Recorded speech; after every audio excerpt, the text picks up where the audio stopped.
एक विसरी वियल अदीब। मूंखे मालूम ना है त अली बाबा जो असल नालो कहिड़ो हो ऐं मां ॼाणण बि नथो चाहियां। हू असांजो अली बाबा हो, आहे ऐं रहंदो।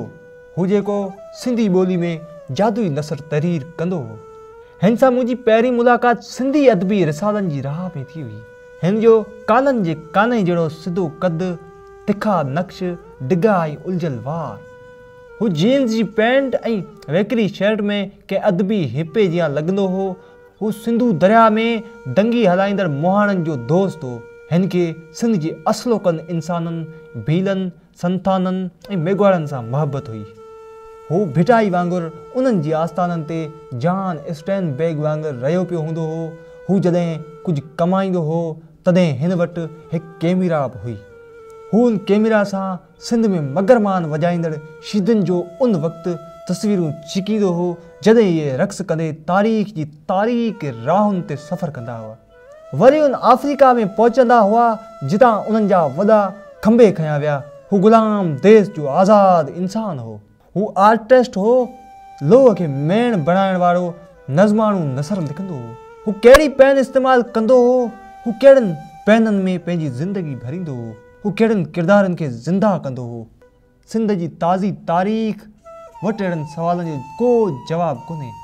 मुंहुं में हिन जूं कहाणियूं अॼु बि सपननि में अचनि थियूं। इहे किरदारनि जे रंगमंच ते नचनि थियूं। कुझु सजदा माण्हू, चार ॾसाऊं चारे कारियूं, कारूंजर जी कोर, दंगी मंझि दरिया ऐं ॿियूं कई कहाणियूं, कई टीवी ड्रामा। हुन पाण खे पाक नालनि वारनि अदीबनि ऐं अदीबाणियुनि जियां केश न करायो। हू अहिड़ो हो ई न। लतीफ़ लिखियो आहे, मिटी उन माॻ असल हुई एतिरी। छा हू हिकु अदीब हो? हू त वक़्त जे वैधनि सबबि भिटाई जे काफ़िले जो विछड़ियल मुसाफ़िर हो। हिन जे उन्हनि सभिनी सीड़पकारनि विसारे छॾियो आहे जेके सरकार खे सजदा करे मेला मोखनि था। हुन ते हिन वक़्त ताईं को सेशन न कयो वियो आहे। हिन खे इलेक्ट्रॉनिक ऐं प्रिंट मीडिया विसारे छॾियो आहे।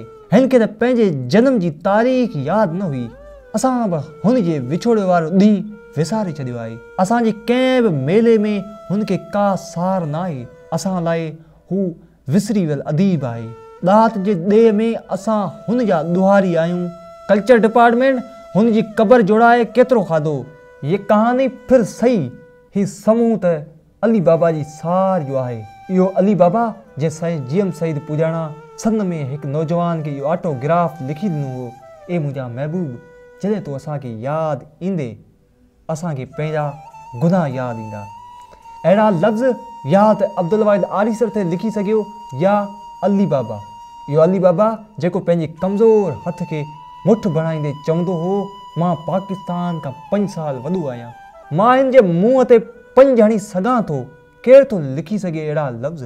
ऐं जंहिं अहिड़ा लफ़्ज़ लिखिया इहो सचल ॻोठ जे गलनि में संसार थियो।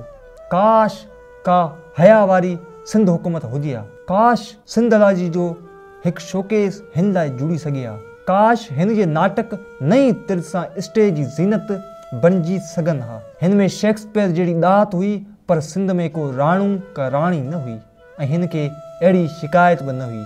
हू त आख़िर में बि पंहिंजनि कहाणियुनि खां ग़ैर अहम किरदार वांगुरु विछड़ी वियो। सिंध हुन खे कॾहिं यादि कंदी। कोटड़ी में कॾहिं हिन जो मेलो मुनक़िद थींदो। कॾहिं सिंध जी नई नस्ल खे पंहिंजी मुनफ़रिद अदीब सां मुतारिफ़ करायो वेंदो। इहो ॾींहुं कॾहिं ईंदो जॾहिं सिंध पंहिंजे चपनि तां मिटी जा मण हटाए चवंदी, अली बाबा जहिड़ो अदीब तारीख़ में ॿियो भेरो जनमु वठंदो आहे। मां फ़ैसिलो करे नथो सघां इहो ॿुधायो त हू सिंध जो आशिक़ हुयो या माशूक़। हू जेको अरबेलो अदीब हो जंहिं सिर्फ़ु नसर न लिखियो, जंहिं लोक गीतनि जहिड़ी शाइरी बि कई। असां माण्हू लाड़ जा, दरिया जे पछाड़ जा, उतरड़ो थो लॻे। अहिड़ा ॿ कंदड़ ॿोल अली बाबा खां सवाइ ॿियो केरु थो लिखी सघे। पर असां उन अली बाबा खे बि विसारे छॾियो आहे पंहिंजी अदबी गैरत वांगुरु।